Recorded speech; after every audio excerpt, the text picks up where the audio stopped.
Prvo što radimo, sečemo belo meso na trakice. Malo deblje, znači da ne budu baš tanke. Evo ovako.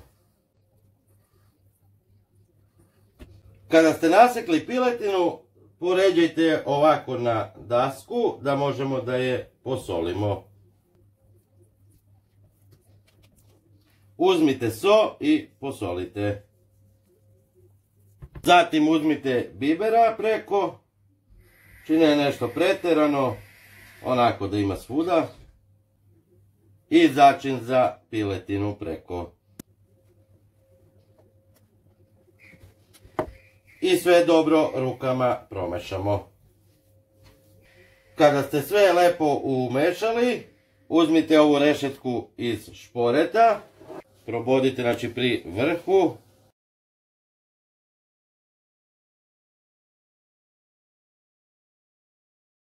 I stavljamo između ovih rupa.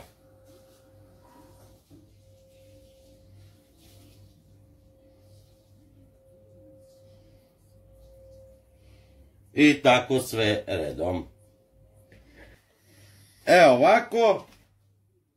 Vidite kako izgleda. Stavljamo u rernu na 240 stepeni da se peče. Evo ovako, znači pri vrhu u šporetu gurnete do kraja i idemo dalje.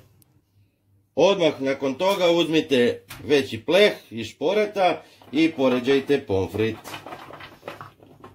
I odmah stavljamo pomfrit ispod piletine. Sad idemo na nivo 2 dok se piletina i pomfrit peku. Razbijamo 2 jaja. Umutimo jaja. Sipamo 1 šoljicu mleka. 1 šoljicu vode kisele.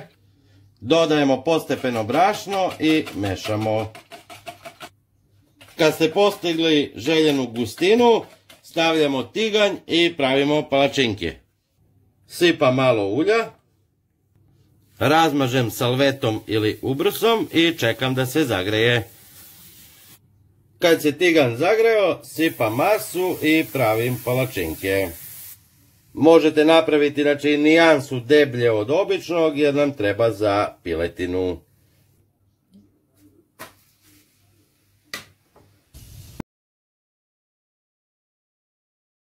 Znači nakon 25 minuta pečenja gotovo je i sada ću da izvadim iz rerne.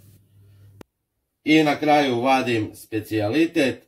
Vidite kako se lepo opekla piletina. I sada ćemo pažljivo jer je još vruće da svučemo sa ražnjića i da usitnimo. Znači onako sitnije komadiće.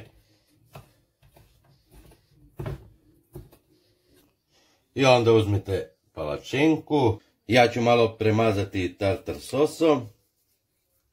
I malo kečapa.